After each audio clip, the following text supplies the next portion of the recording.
you doing, everyone? My name is Ryan and this is Ade, and welcome back to another edition of Box Talk. Everyone, apologies for last week. Due to unforeseen circumstances, we could not film Zero. Yeah. But we're back and we've got a double long, extra long special edition of This Week in Boxing. This is fortnight in boxing. Yeah. The list is huge, so it might not be all in order, but we're going to try and give you as much information as we can. Let's start with Al Haymon again. Okay. Where? Where do you want to start with, Mr. Al Haymon? The announcement for NBC was great. Yes. We always touched on that thing. Yeah. What we didn't touch on though is that all the Al Haymon fighters now will have USADA testing. Yeah. Which is good. I mean, look, no one's going to complain about drug testing. There's been so much back and forth about drug testing. We're probably going to touch on the David Stevenson Kovalev later. Look, I'm happy that he's done that. But I don't want it just to be Al Haymon fighters. I feel Al Haymon's got the power now to kind of say, is it just his fighters or his fighters who they're fighting as well? Just his. He said just all of his fighters on the NBC will be drug tested, which is good. But also, I assume your opponents will be tested as well. Yeah. They know he's testing one half, not saying the other half. Yeah, yeah. But you know, you're talking about it's good for the whole of sport. The WBC, the IBF, and the WBA, I think, had their conference again, and they agreed to some sort of mutual testing as well.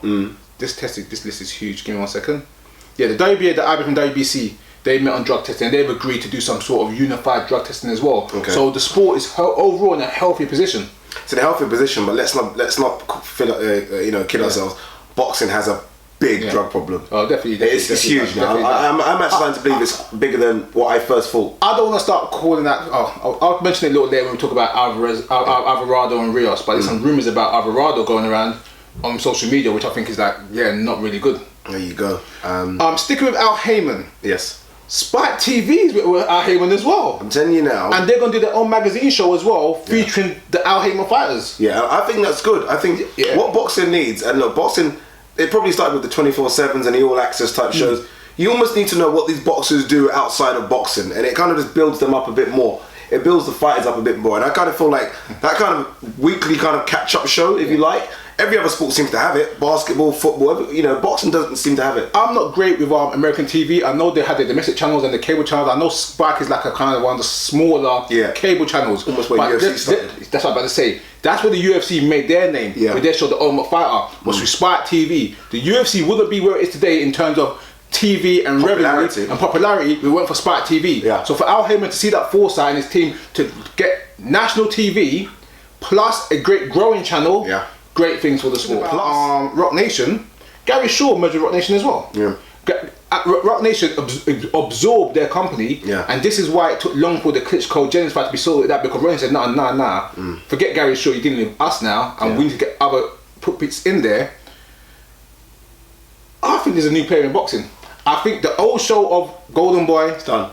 And Top Rank and Don King, it's done. It's over. I'm telling you now, it's done. I hate to admit it. I said something about Golden Boy. Look, Top Rank. Look, Golden Boy, they've done well recently. Obviously, we know Alvarez. We know they've recently signed Lucas Matisse to a long-term deal as well. But they're not. Al Haymon has been so aggressive. Yeah. And I feel like Golden Boy have almost lost a bit of little leeway in this aggressiveness. Roc Nation have come along and been so aggressive. Well, look, they're getting Vladimir Klitschko, Brian Jennings. Vladimir Klitschko has not fought on American soil since the Ibragimov fight when he stunk out the Joe with the hugging. Exactly. Yeah. So they're looking at it now thinking we're going to get the biggest heavyweight of the last 15, 20 years to fight on our shores. It's massive. Come on, it's huge. See, here's the thing about it.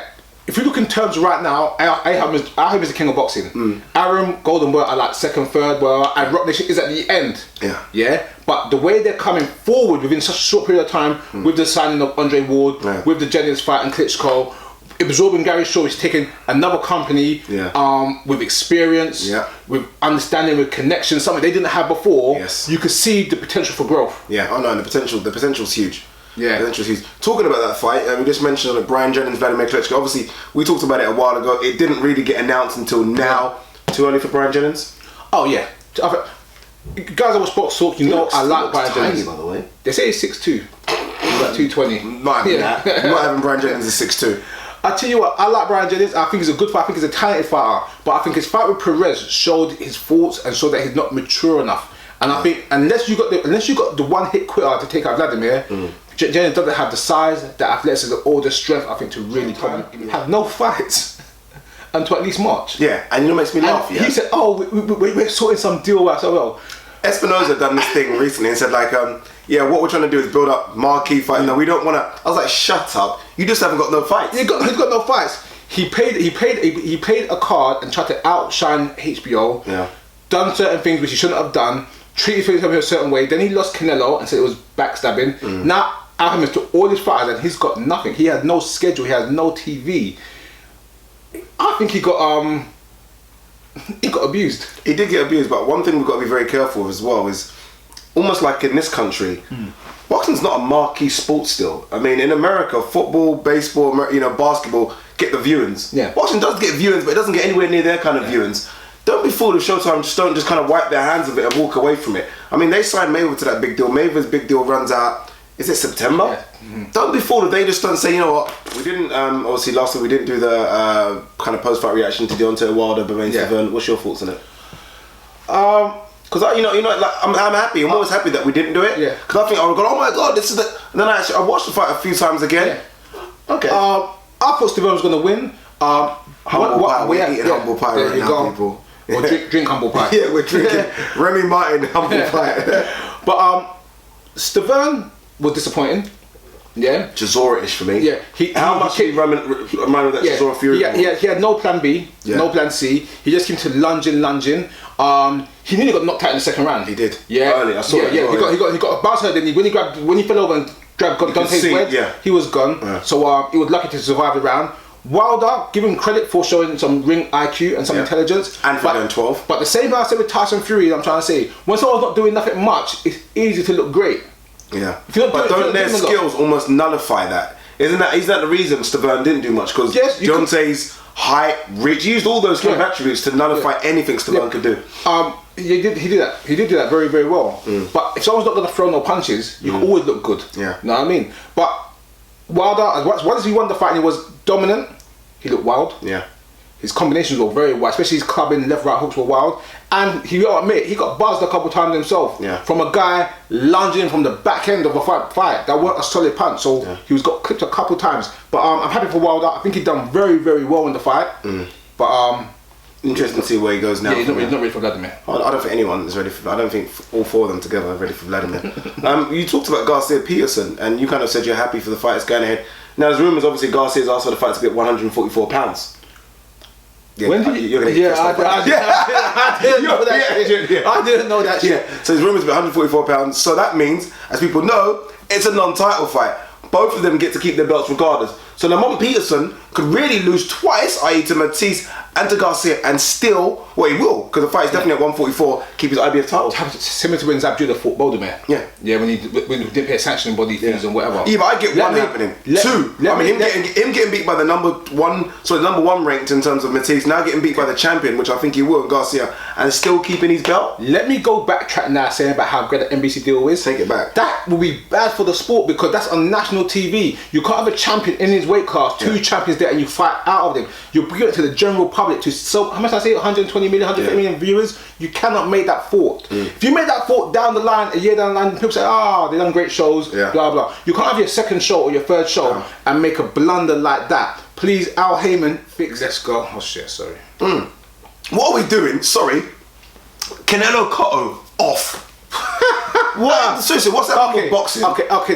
I'll go touch on that. Yeah, Canelo Cotto's off. Yeah, I know that means Mayweather Cotto. We know this already. I'm gonna have to apologise to my man Rayson here. Rayson said Pacquiao Mayweather's not happening. I was like, shut up. Pacquiao Mayweather's happening 100%. Pacquiao Mayweather is not happening. It's not happening. Listen, can you believe this shit? Let's talk about Canelo Cotto first before you go back. Canelo Cotto, I'm just hugely disappointed in that fight. I think on paper, as in competitiveness, it's a good fight. It's a better fight than Mayweather Pacquiao. 100%. Mayweather Pacquiao is a fight that's there for naming and for bragging rights. Because Mayweather easily beats Pacquiao now for me on points. I won't say easily, but not easily, but I think he beats him. But that's a fight for me. That's a 50-50 fight. You're talking about youth versus experience. Yes. There's so many tangibles. Mexican, Puerto Rican. Also, we all know Canelo struggles to make 154. We're actually fighting at a weight he's fully fledged for. Would the fight have been at 160? Yeah, he can't make 154 probably, Canelo. Wow. Remember, he had a couple of country fights already. He only makes, again, 155, and he's been saying it's because of non-top rubbish. Whatever, yeah. He'll be fully fit. Cotto, that's a great If Cotto does fight Mayweather, it seems like a big if right now. It seems like it will happen right now. What upsets me is that Cotto's going to give Mayweather a chance to win the middleweight title. Yeah. So we're talking about he'll be 8-weight world champion, and he won't make 160. He's going to come in at 155 or 154.5, and that's it. It's a done deal. That's what's going to happen.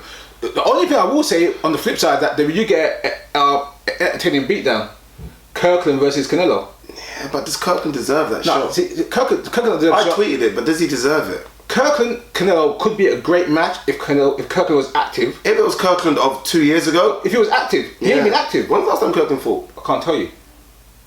When you beat the hell out of that guy. It ain't Angulo. Don't tell me it's No, Angulo. Angulo. He had fight. That young prospect came up in and just beat him up for 6 rounds. Yeah, but the point I'm making is that Kirkland hasn't been active. And when Kirkland's not active, you see what happens to him. Yeah, he's going to be knacking enough. It's just, Canelo's going to pick him apart, by the way. Canelo pick him apart. Kirkland might land something because he's a bit stronger. I'm not sure even if Kirkland's punch resistance is there anymore. Richard Abreu versus Derry Matthews. Yeah, congratulations, Derry Matthews. That's a huge one. I think, obviously, Frank gave us the scoop. I think we were the first, I'm not joking, to scoop that, by the way, people. Yeah. But we just didn't put it up out of respect. And then any other kind of boxing channel did after. We were the first to get that scoop. I mean, it was easier to make because of, what's his name again? I can't remember his name now. $1 Million Crawler. So Abreu was already kind of scheduled to be here, be around at that time.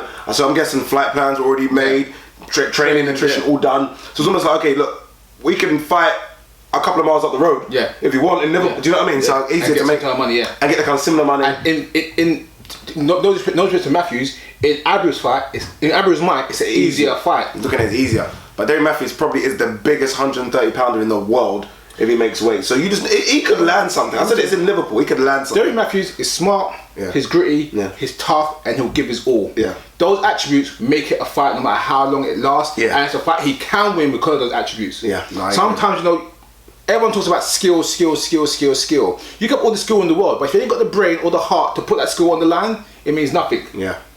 And Derry Matthews. Yeah, it's a home ground. He will bite on that gum shot and go to war. I don't think Richard Abreu will see it. Would have fought someone like that kind of just grit. Yeah. No, I mean, so it'll be a good fight. It'll be a very good fight. Sticking with the UK scene, Hughie Fury's back. What do you think of Hughie Fury? Don't know. Still, honestly, it's still a question mark. Still a question mark. Obviously, he's been out. We spoke to his dad Peter. And it seemed like it was real illness, like not just like a pulled muscle type strain. I mean, a real sickness. So for a heavyweight, I'm not kind of sure. Do you lose a lot of power in that? What happens? And they're chucking him. I think he's coming back quite big. He's on the undercard with GGG versus Murray, so it's a big name, big undercard to be on. And then I even saw his name on the undercard of Tyson Fury's fight. So I don't know if he's fighting back to back, like next, within a week. Not quite sure to make of him. How many fights had? 15, 16? No, I don't think it's that much yet. Not that much yet, I don't think it's that much yet. Okay. When he returned pro, I liked him. I saw a fighter that seemed more developed. Very flashy. More developed. Tyson. You wouldn't think of a 2, 3, 4, 5 looking that good. Agreed. And as a heavyweight with the power, it's risky. So he has looked very good coming up. But I think he's kind of staled a little bit. Yeah. And the inactivity and his illness is a concern. I'll be very interested to see how he progresses in the next 3 to 6 months. Yeah, I think they will not rush him, but look, he's getting great sparring. Eddie Chambers, Tyson Fury, you can't get better sparring, really, can you? So he's getting great sparring. I expect him to have like 5 or 6 fights this year, and then after that, 2016, we can then start. Where is he? Yeah, you know what I mean? Is he gonna, is he doing a British title? Or is he just gonna jump that and go straight for like the international belts you can get nowadays? Yeah. So it'll be good to see where Hughie Fury goes. Frank Warren releases and doesn't re-sign Frankie Gavin. Read between the lines on that one for me. Yeah, I think I know. I don't say I think I know the reason why. I think I've got my suspicions. Yeah, but he said the article said the press release said Frank Warren released and didn't let him go, didn't retain him. Yeah, which means Frank had the option too. Good point. Look, is it the lifestyle? Is it the potential? Or is it the lack of potential? Let's be honest. A lot of people had Bradley Saunders winning that fight. Bradley Skeet. Bradley Skeet winning that fight. Yeah, right. No, you're right. It could be a bit of both. I mean, look, Frankie Gavin's not 20, this young up and coming starter anymore. I think he has the same age as Kell Brook and Amir Khan. Yeah. Look what they both have gone in terms of progression. That's the fights that Frankie Gavin was talking about prior to the Bundu and the Skeet fight. After that, people, and before that, people were like, yeah, I'd like to see him with Kelvin or Amir Khan. Now, people are like saying, not really. I think he's taken a lot of positives from the Bundu performance because of what Bundu done against Furman. But even Furman isn't elite yet either. I don't know what you do with Frankie Gavin. Maybe I'm looking too much into it. Maybe Frank was just playing his card and just keeping things quiet. But in the last interview you done with Frank I did. a couple weeks ago, he said, look where Frankie Gavin is. He just lost to Bundu, who had a good fight with Furman. He's in a world-class position. That didn't sound like a man thinking of releasing his fighter. That's why I was shocked about it. For me, it's a clever thing from Frank Warren to come out with, but you kind of feel like, look, Eddie Matchroom have released that statement saying there's a big announcement next week in Birmingham, which is that area where Frankie Gavin is, and they haven't got a Birmingham fighter, if you like. I think he's gone Matchroom, which will be a shame. But I think he might have gone Matchroom. But I'm gonna mention Jermaine Taylor again. Oh yeah, shooting in public. He's gone. Back in prison. He's gone. And did you see that video in his bathtub? I saw everything. Seriously. Honestly. Someone needs to step in here and do something. No one will, because this is the problem with boxing. I don't think people step in at all. If a fighter can make you some money, they don't. It seems as though promoters, managers, even fans to a point don't care as long as he gets in the ring and does the job. Jermaine Taylor is gone. No, mentally he is not right. I don't use that phrase, but it's like a car crash waiting to happen. He's gone. Even Sergio Mora said, I wouldn't want to fight him if he can. He needs help. Something is wrong. And you know, as much as I love boxing, this is what makes me hate boxing sometimes. Because the signs were there from day one.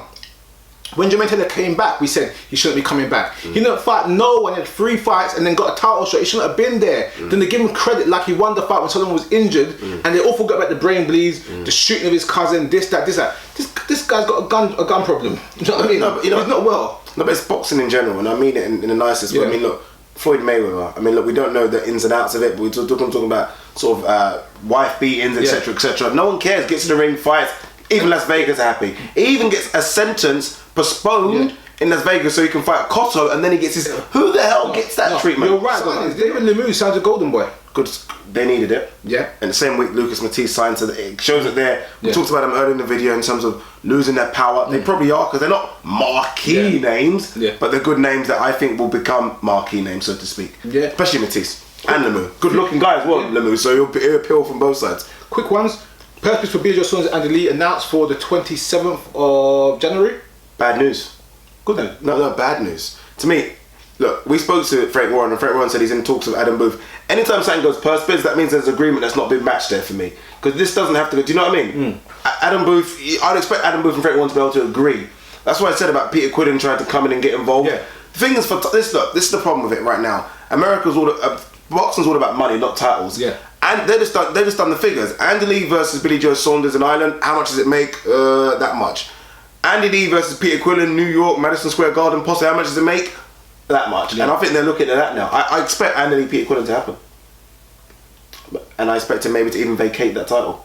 Sounds stupid, but I expect him to be. It's just ridiculous, but it's all about money. And you're right. Andy's at a stage in his career where he's no longer the young guy. Doesn't care about the titles really. He's won it now. He's won the world title. He's won it now. Now make some money. Make some money. Yeah, and where can he make the biggest money? America, unfortunately.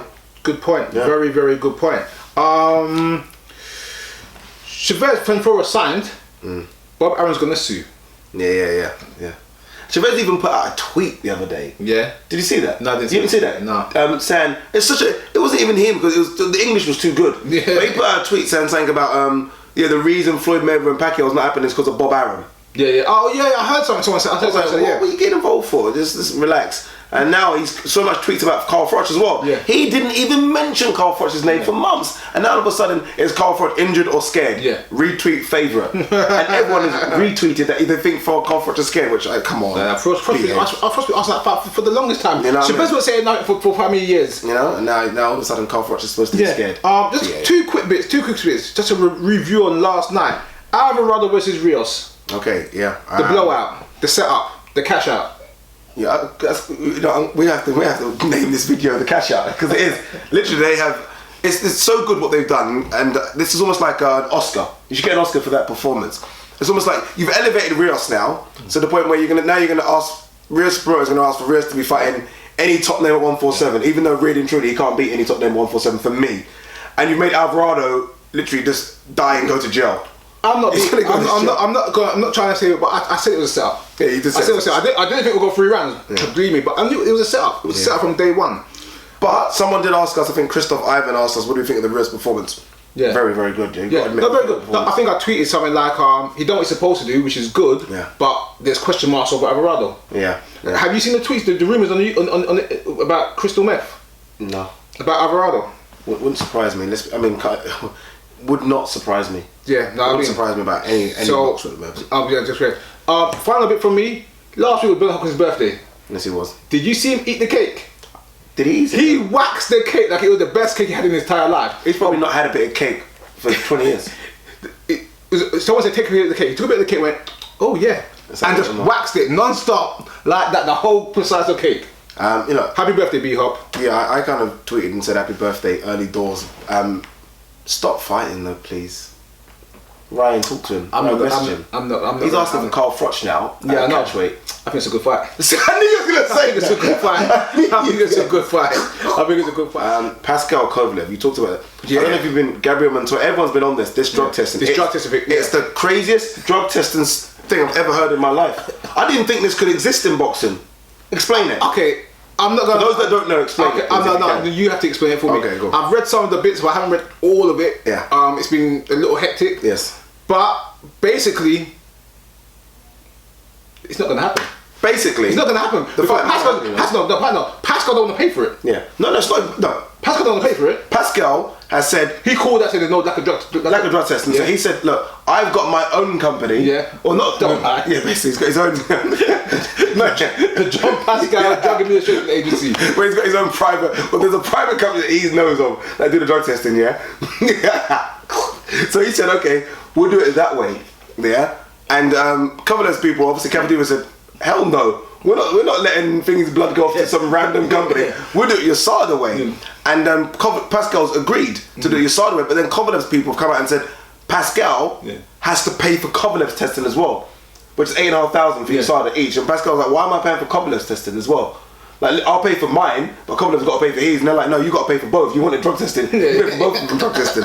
It's just a bit crazy. And I don't understand how promoters and managers, I don't understand where boxers are even getting involved in asking this. You're right. Why can't promoters and managers say drug testing's happening, both of you getting tested? Okay, no. so let's be done.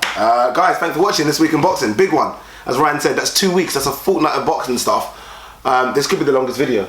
So I hope you watched it. If you have watched it, then yeah, because you'll be listening to this bit, wouldn't you? Yeah. If you did watch it, thank you. Yeah, for real. Remember, don't forget, you can always email us at boxtalk@hotmail.co.uk and on Twitter at Boxtalk UK. Yeah. And Instagram at Boxtalk_1. Yeah, I might have to put all that stuff down. I don't think you got that out pretty. Yeah. Try. Alright, and subscribe as well, guys. Thank you for all those subscribers. Big numbers 2015, so don't forget to subscribe, and thank you. Cheers. Bye.